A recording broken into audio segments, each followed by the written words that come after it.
Bonjour, je viens aujourd'hui pour vous aider à remplir votre feuille de route, parce qu'on m'a dit que c'est ça qu'il fallait faire lors de cette conférence, remplir une feuille de route, et puis j'ai vu qu'il y en avait beaucoup qui prenaient des notes, c'est très bien, je ne sais pas ce que vous en ferez plus tard, c'est comme quand on prend des selfies, mais il y en a aussi certains qui n'étaient pas là, qui allaient profiter du bar à oreiller, de l'open quinoa disruptif ou du réveil sportif, au lieu de prendre des notes. Et donc, je viens vous aider en vous résumant ce qui a été dit aujourd'hui pour celles et ceux qui n'ont pas pris de notes. Alors, c'est assez difficile à organiser parce que c'est dur de trouver des points communs entre tous les gens qui ont parlé aujourd'hui. C'est plus facile de faire les 7 différences que les 7 points communs. On se demande un peu ce qui nous a tous réunis ici. Alors, Dorian Tourian-Lebray nous a dit c'est pour nos facultés intellectuelles hors du commun que nous sommes tous regroupés ici. Après, on s'est aperçu qu'en fait, c'était une blague, c'était un jeu de rôle qu'il avait inventé sur une idée très prometteuse de jeu de rôle, une équipe enfermée sur une planète dont la température monte peu à peu et il faut trouver un moyen de s'en sortir. Heureusement, c'est un jeu, ça n'est qu'un jeu de rôle, mais ça me donne l'idée de monter un business assez prometteur dans ce genre d'activité d'entreprise ludo-éducative. Vous pourriez souder vos équipes en simulant des catastrophes mondiales de manière ludo-éducative. Donc, à l'horizon 2020, on proposera avec l'entreprise de Dorian un week-end challenge sport aquatique sur le thème de la crise migratoire, une soirée poker nucléaire iranien, un Cluedo géant ex-Yougoslavie et un paintball conflit israélo-palestinien. Ça permettra de comprendre un peu mieux la mentalité des gens qui forment nos équipes.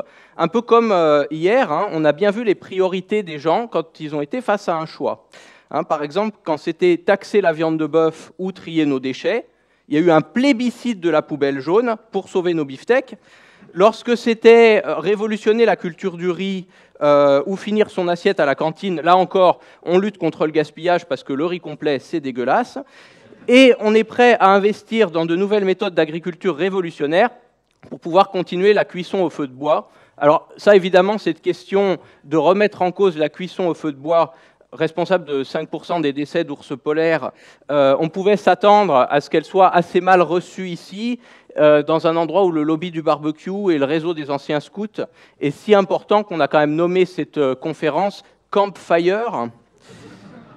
Donc, ici, comme dans le jeu de Dorian, on essaye de prédire le futur. Alors, c'est dommage qu'il n'y ait pas des BOMA qu'il n'y en ait pas eu depuis il y a 20 ans pour voir qui aurait prévu l'élection de Donald Trump, l'invasion des trottinettes électriques, le détournement de l'intelligence artificielle pour développer des filtres Snapchat en forme de licorne. Mais il y a quand même des grandes tendances qu'on arrive à prédire, comme celle de Laura Magro, qui nous dit que dans l'avenir, on va s'inspirer de la nature. Et ça fait assez longtemps qu'on fait déjà ce processus de bio-inspiration. L'homme a du talent pour tirer les meilleurs aspects de ce que l'évolution a développé pour nous.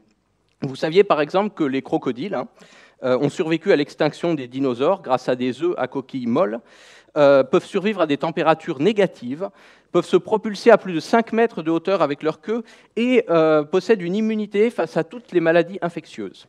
À partir de là, nos ingénieurs se sont inspirés du crocodile pour développer un nouveau design de bonbons Haribo, ainsi qu'une marque de chaussures molles en plastique avec des trous qui n'empêchent pas qu'on transpire dedans. Donc, l'élégance de la nature inspire évidemment énormément nos ingénieurs. Des millions d'espèces végétales de la forêt amazonienne. On a sorti le sac banane, permettant de reconnaître dans une foule de touristes ceux qui sont d'origine germanique. Des millions d'espèces de la faune du sous-continent australien et des facultés merveilleuses des marsupiaux. On a retenu le slip kangourou, doté de 2 ouvertures sur les côtés, alors que techniquement, on ne peut en utiliser qu'une seule à la fois. Alors, je ne m'attarderai pas sur le pantalon à pattes d'éléphant, le bateau-mouche ou encore la brasse papillon, technique de nage dont l'élégance et la facilité à noyer ceux qui la pratiquent est directement inspirée du papillon, animal très réputé pour sa nage. Alors, c'est un peu inquiétant quant aux nouvelles inventions qu'on va pouvoir développer avec ce qu'on découvre actuellement sur, comme nous a présenté Laura Magro, sur la biologie, sur les facultés des êtres vivants. Qu'est-ce qu'on va faire du pliage des ailes de la coccinelle? Une nouvelle cocotte en papier pour Super Picsou Magazine. Je n'ose même pas imaginer, ni même me poser la question des applications du mucus des escargots marins. Donc, pour avoir encore plus de nature à imiter, parce qu'on est dans un processus de croissance, bientôt la biodiversité ne suffira plus, Philippe Marlière a décidé d'inventer ses propres espèces. Alors, il maîtrise pour ça le sens de la vie, la génétique. Il nous a expliqué que la vie était une musique dont le solfège est la chimie, que la vie était une langue dont la grammaire est la chimie. Ça donne vraiment très envie de faire la chimie, qui a l'air d'être le côté chiant de toutes les choses intéressantes. Hein. Donc on a les Beatles, la chimie, c'est la gamme en clé d'ut. On a les beautés de la parole, la chimie, c'est l'accord des participes passés.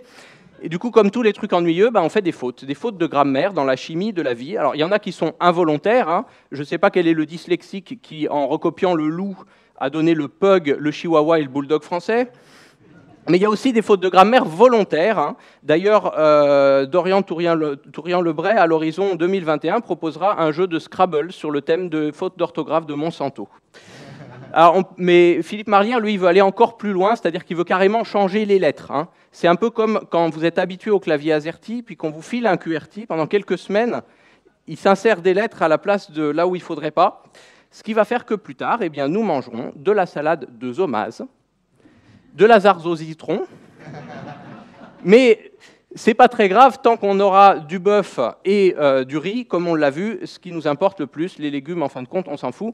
Et les conséquences sur la santé de la zarze au citron, on en a peut-être eu un aperçu avec les créatures qui sont venues danser hier soir.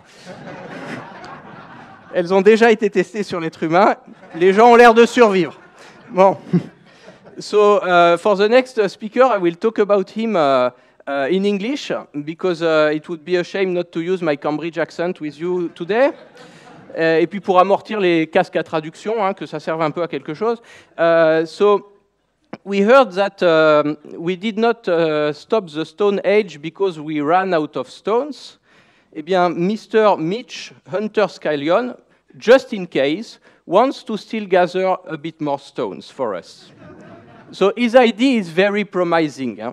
We all look at shooting stars and make a wish, and yes, a shooting star, an asteroid, can change your life. Just ask the dinosaurs if you're not sure. So, however, I'm a little bit less convinced by the way he says this invention will change society. But who knows? Maybe he's right. Maybe to move beyond capitalism and the rise of inequalities it generates, as Mitch says, the best way would be to turn billionaire companies into trillionaire companies. He quotes the great success of oil-rich companies in the past for the welfare of their citizens. Let's go to Qatar, Saudi Arabia, and other democracy and social rights paradises. I think turning billionaire mining companies into trillionaire mining companies might just increase by 1 or 2 ranks the ranking of the PSG. Maybe we will be able to buy Neymar. But globalization is maybe something that should not be extended to other planets. Anyway, as Mitch says, we live in a capitalist world, so let's play by the rules. And in the same sentence, he adds the really great quote, very inspiring: if you really want to do something, don't seek permission.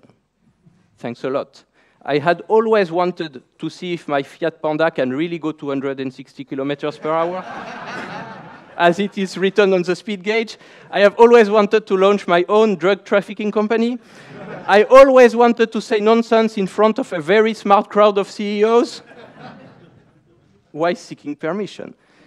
Enfin, mine de rien, il a une belle carrière, à mon avis, devant lui, et je pense qu'il gagnera des sommes astronomiques. Enfin, qui sait, ce sera peut-être aussi un des astres. Mais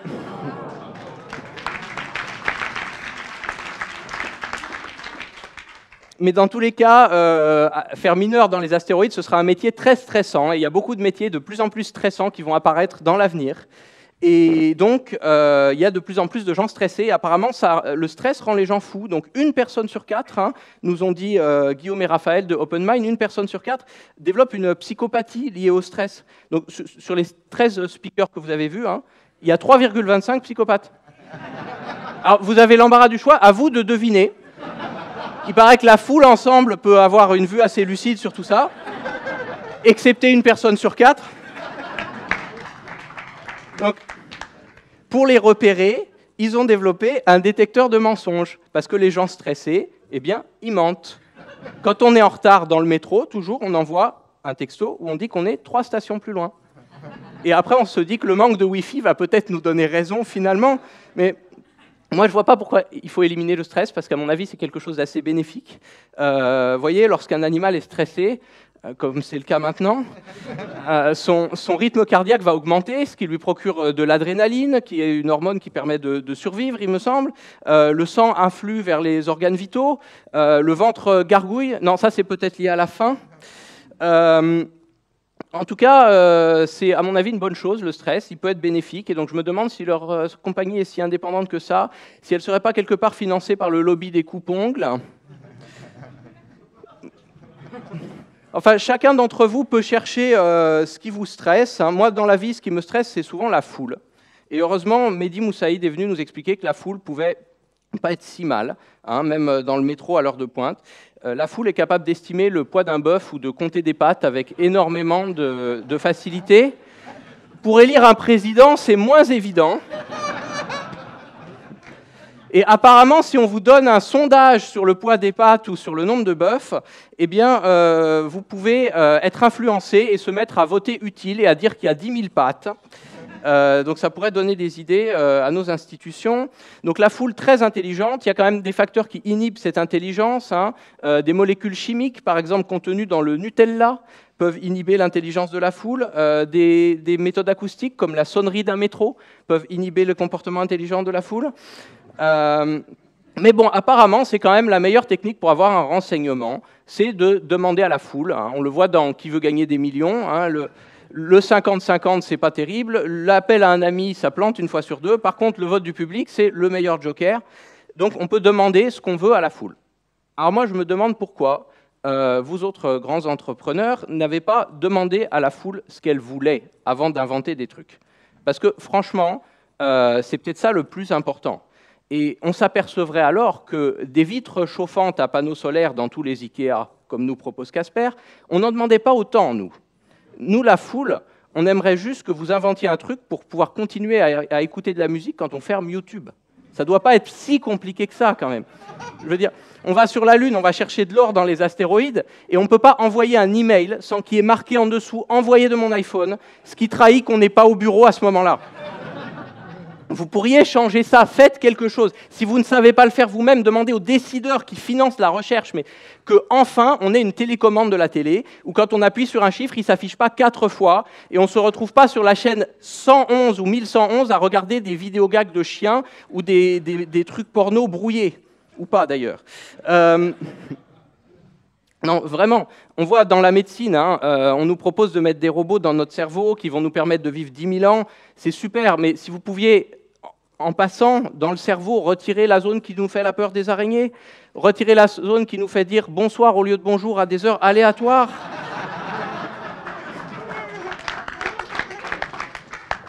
Et puis dégager, rendre un peu plus accessible l'endroit où on sait où on a mis nos clés, là.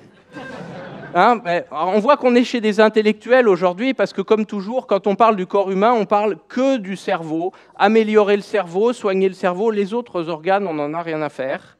Même si on commence à sentir, par exemple, que l'estomac, ça peut être important. Les muscles aussi, jamais il y a de talk inspiring sur les muscles, même si on voit quand on lance le cube orange que ça peut être important aussi. Mais bon, s'il y a un muscle quand même, on va bientôt avoir des cœurs imprimés en 3D. Mais là encore, dans le médical, demandez à la foule, demandez. Nous, on préférerait déjà avoir un dentiste qui nous fait pas mal. On voudrait avoir des ordonnances qu'on puisse lire nous-mêmes. On voudrait avoir quelques innovations dans le stock de Paris Match et de Brico Jardin des années 70 de la salle d'attente. Après, on pourra voir si on vit 2000 ans de plus. Alors, si le gouvernement demandait à la foule, ça permettrait au gouvernement d'être apprécié. Parce que les gouvernements, on ne les aime pas non plus. Non, ils font des lois et des impôts, c'est quand même pas terrible.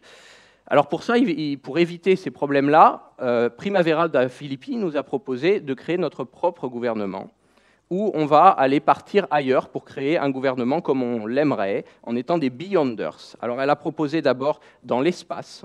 Alors, les promoteurs vous le diront, il y a des magnifiques stations spatiales, très spacieuses, pas de vis-à-vis, orientées plein sud 2 fois par 24 heures.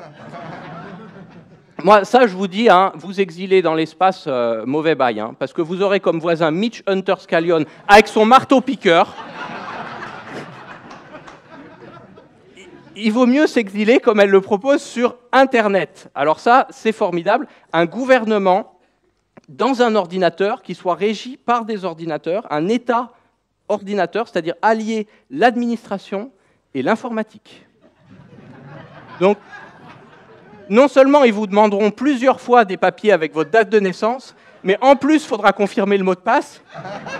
Non seulement ils vous demanderont votre acte de naissance, truc complètement débile quand on l'amène en main propre à la mairie, parce que ça se voit quand même qu'on est né, mais en plus, ils vous demanderont de confirmer sur l'acte de naissance que vous n'êtes pas un robot. Et dès qu'on demandera quelque chose à ce gouvernement, eh bien, à la fois comme l'informatique et l'administration, ils nous répondront « Ah non, non, non, non, non, ça ne va pas être possible, message d'erreur ».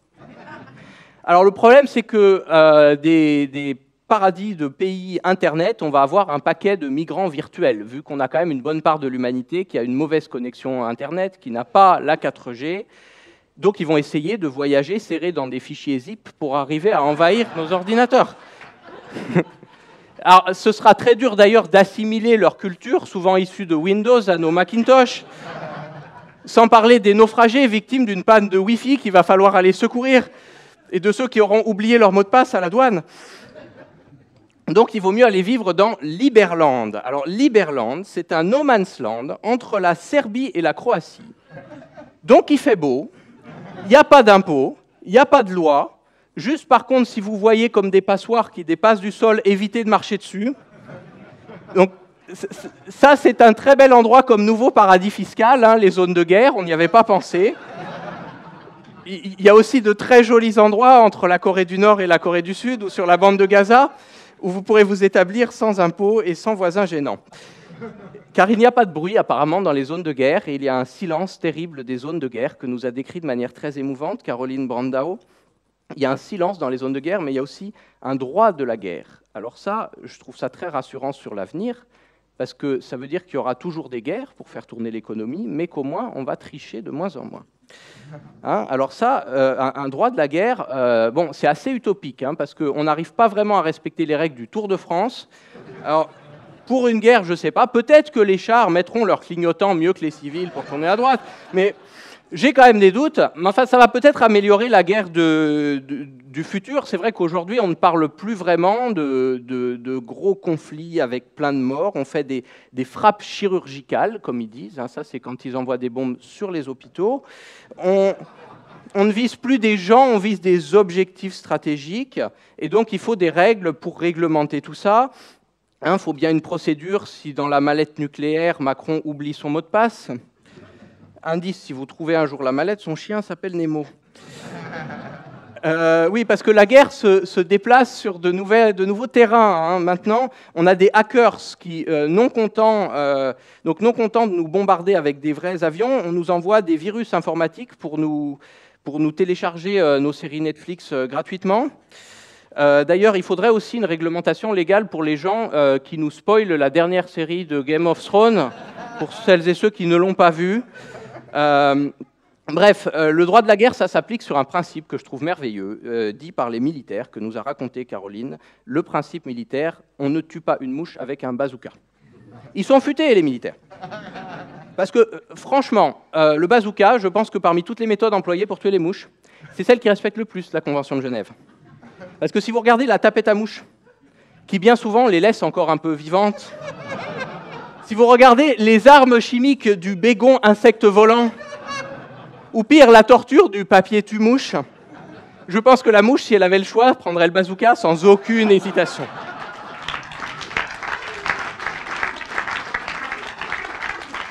Ah, ils sont très forts les militaires.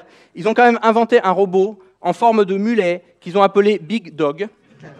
Et c'est à Boston qu'il a été fait, donc ils n'ont même pas l'excuse d'une mauvaise traduction. Par contre, le robot tueur, heureusement, moi je pense qu'on n'y est vraiment pas du tout à fait arrivé au stade technologique où un robot sera capable de tuer des gens, étant donné qu'un robot n'est pour l'instant pas encore capable de mentir et de cocher la case « je ne suis pas un robot », alors que lui, c'est un robot, pour faire des commandes Amazon à notre place.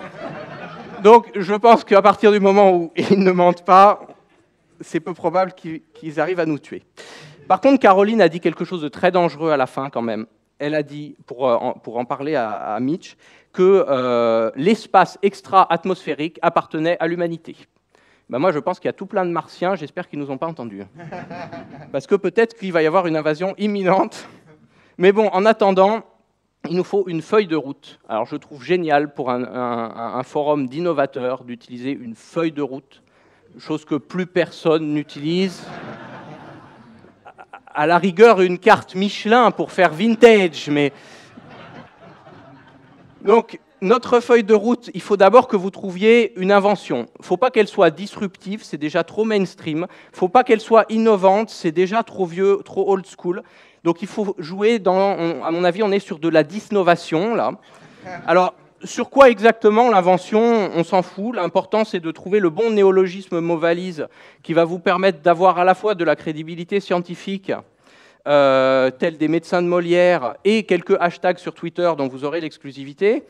À partir de là, il faudra passer à l'action, comme vous a expliqué Steve Garguilo, parce que ce n'est pas suffisant d'avoir des idées, il faut agir. Donc il faut créer une boîte, il faut lui donner une organisation exponentielle, comme nous l'a expliqué Saïm Ismail, qui va fonctionner en pratique, mais pas en théorie, c'est pas grave. Et il faut détruire le système immunitaire de votre boîte. Heureusement que Salim Ismail est entrepreneur et pas médecin, mais apparemment c'est en détruisant le système immunitaire des choses qu'on arrive à les rendre plus efficaces. Après, une fois que vous aurez cette boîte, il va falloir travailler. Il va falloir travailler énormément, travailler dur, travailler comme un chien. Ça, c'est pour le biomimétisme. Et vous allez tellement travailler que vous allez finir stressé. Donc vous aurez recours à l'entreprise Open Mind. Et si ça ne marche pas, vous aurez une attaque cardiaque. Mais ce n'est pas grave, parce que Tal Dvir va vous filer des patchs imprimés en 3D. Vous avez sa carte de visite.